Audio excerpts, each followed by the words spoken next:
क्या हुआ मेरी शहजादी? रो मत, बस बाबा आ रहे आपसे मिलने। अब तुम बेहतर हो, अल्लाह का शुक्र है।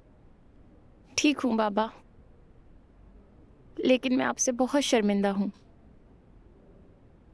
हम इस मामले पर अब दोबारा बात नहीं करेंगे बेटी। हम ये मान लेते हैं कि ऐसा कुछ हुआ ही नहीं था, समझी बेटा? लेकिन मैंने एक फैसला किया है जो मैं तुम्हें बताना चाहता हूँ, अगर तुम्हें ठीक लगे तो। बेटी, मैंने ये सोचा है कि हमें यहाँ से चले जाना चाहिए, यहाँ से कहीं दूर। लंदन में मेरे कुछ काम थे, तुम जानती हो, यहाँ से कंट्रोल करना भी मुश्किल हो रहा है। मैं वहाँ अपना बिजनेस देख लूंगा और तुम अपनी स्टडीज कंटिन्यू कर लेना।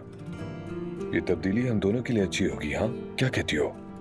ठीक कहा, मैं भी यहाँ से दूर जाना चाहती हूँ। बहुत अच्छा सोचा आपने, मैं भी यहाँ रुकना नहीं चाहती।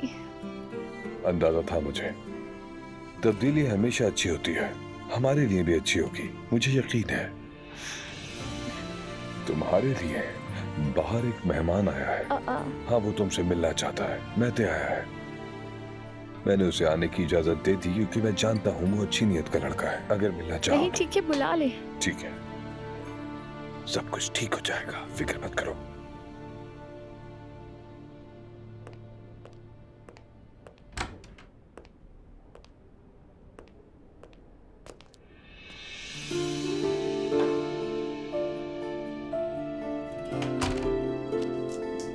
क्या हाल है महर? मैं ठीक हूँ महते, और तुम? बहुत शुक्रिया।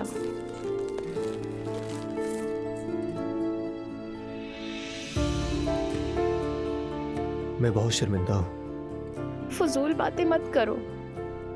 जानती हो, जब से वो सब सुना है मैं खुद को कितना कोस रहा हूँ। प्लीज ऐसा मत करो महते, उस सब में तुम्हारा कोई कसूर नहीं, बल्कि ये सब मेरी हिमाकत थी। ऐसी बातें नहीं करते महर।